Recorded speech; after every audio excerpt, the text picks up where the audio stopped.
I would like to thank all of you for tuning in to watch this Q1 2022 PLN Lending Funds presentation.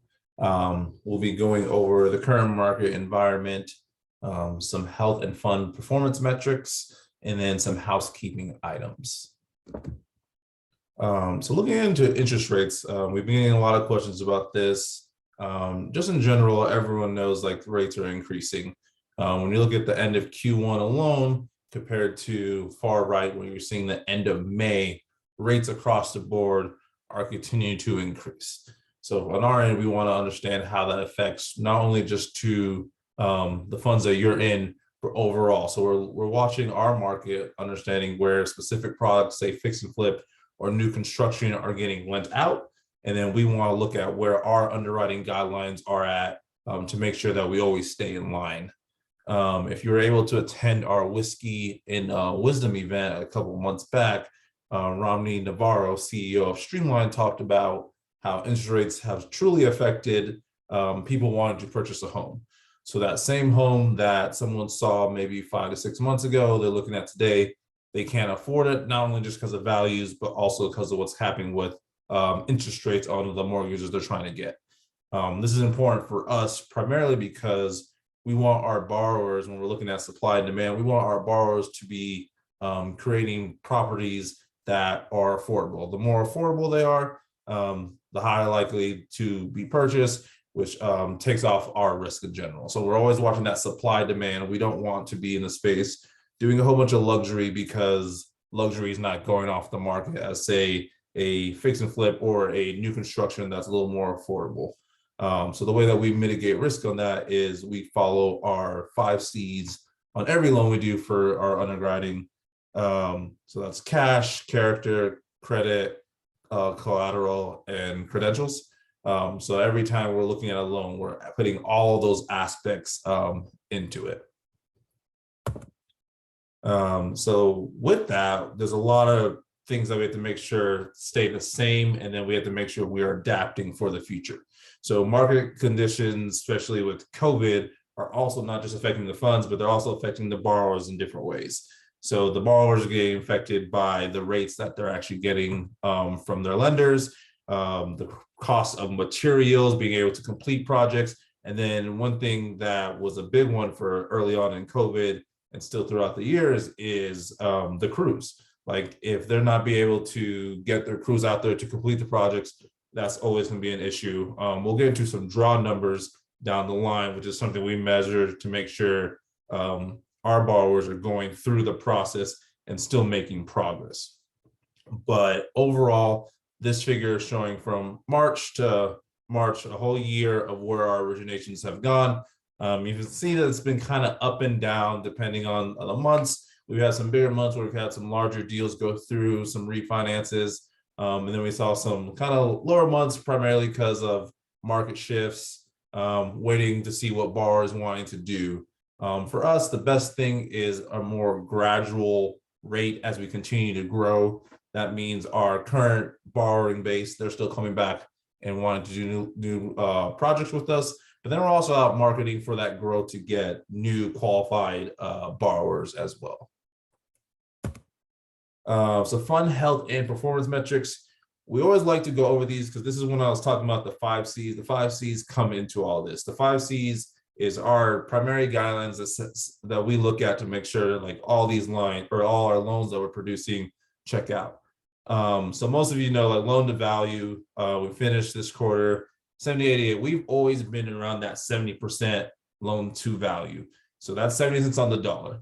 This is a very important figure for us, especially in times of when people are wondering like what's going to happen in the market, what's going to happen in real estate. Values are always going to be key. We always want to be we always want to partner with the borrower and make sure that they understand like, hey, we have specific mandates to protect our investors that actually go exactly with our underwriting guidelines to make sure everything's nice and tight. Along with that, this kind of side by side is LTC. So 81% LTC, meaning our borrowers are almost putting down 20%. This is a great number, especially because when some of the things that we look at is when you're looking at deals that have maybe gone south or went to foreclosure, there is a trend that the amount of dollars that borrower comes in, truthfully, they're most likely not going to walk. So having our borrowers put down 20% on each deal is a very important figure that we always track. Having good FICO, understanding if that borrower is going to make payments, being in the 700s is always good. A couple of years back, we talked about this, but we've really made that shift to a credit culture. One of the big items of credit culture is that borrower, do you feel comfortable that that borrower is going to be paying you back? So in 2021, we had that average of 720. It dropped a little bit, but we're still very happy where we are.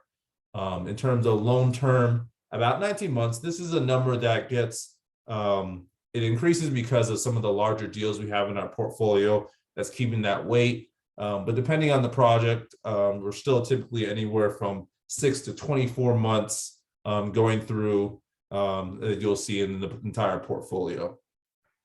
Borrower experience. This has been something that we've always liked to talk about, with 76% of our borrowers being experts, meaning they've gone along with us, they've gone through construction, whether it's a major construction or a small reno, they've completed that and they've paid us off. They've had a successful exit. This is huge for us because that is one of the main telltale signs of if that credit culture is working, if we're getting the correct borrowers in. So us being at 70%, 76% is very huge. And the last thing, market breakdown.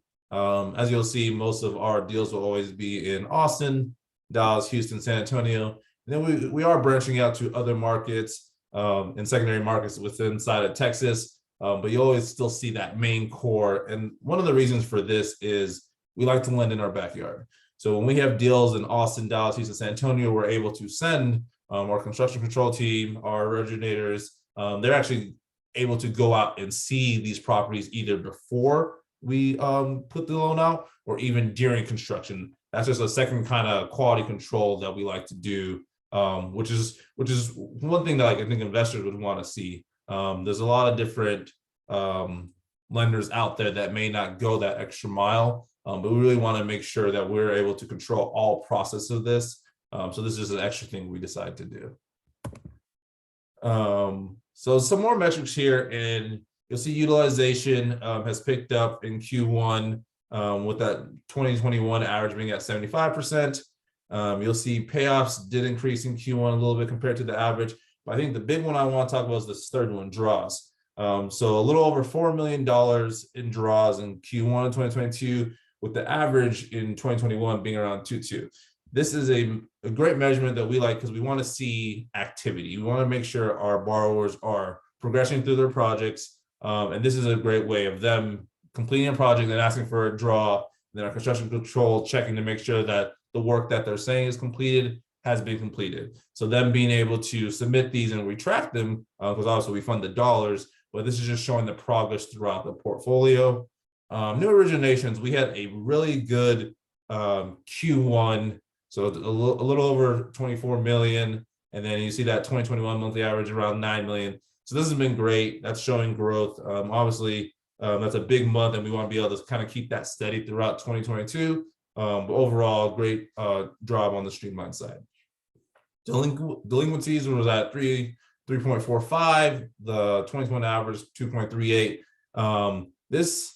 Us recording this now, that number has decreased. One of the things we always like to make sure everyone understands is delinquencies is not a direct correlation to foreclosures.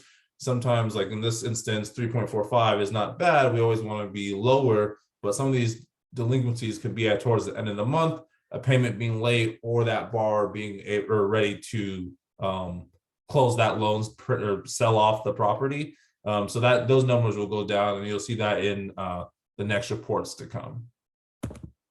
So a little bit of leverage update. The last time we talked, I mentioned that we did close on leverage.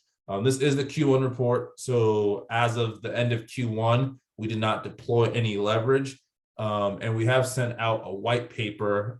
So if you haven't received the white paper, please feel free to reach out to us so we can get that sent out. But this is just kind of showing a mini schedule of what a low, mid, high ramp of deploying leverage. Again, leverage is what we'll use to help increase the rate of returns to investors. It'll help us create better efficiencies, and it's going to allow us to grow and scale our business.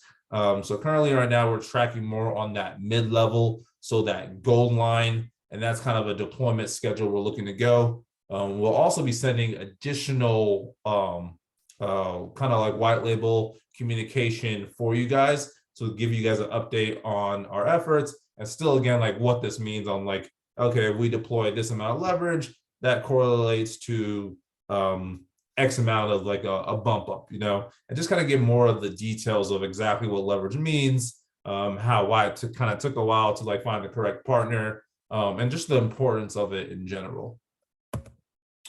The last thing I want to talk about is we're starting to increase our communication. So this is a picture of our end of the month snapshot. We always like to highlight a deal that has a success story so that the borrower has paid off and give a little write-up. And then we always like to give a spotlight of a deal that we recently closed. So if you haven't received these, again, please reach out to us so we can send them out. But one of the things we want to do is start just sending out more deals in general. We're currently working on updating the month-to-month kind of reporting of the funds to be a little bit of just remember a clear vision. We've had investors ask for specific things, so we're working on implementing those for you guys so that those monthly reports are a quick read, but also it's digestible of the items that you want to see on those reports. Last thing I want to talk about, we always love to have you guys in. If you want to set up an appointment to talk with the Noble team, or if you have an advisor by way of Skyline, please reach out to us. If you just want to go over your overall portfolio, or just have a quick 15 to 30-minute chat of the market, fund performance, or anything you would like to express, please feel to reach out to us at any point in time. And at that point, I appreciate all of you guys for listening to this. Please reach out if you have any additional questions, and we'll get back to you.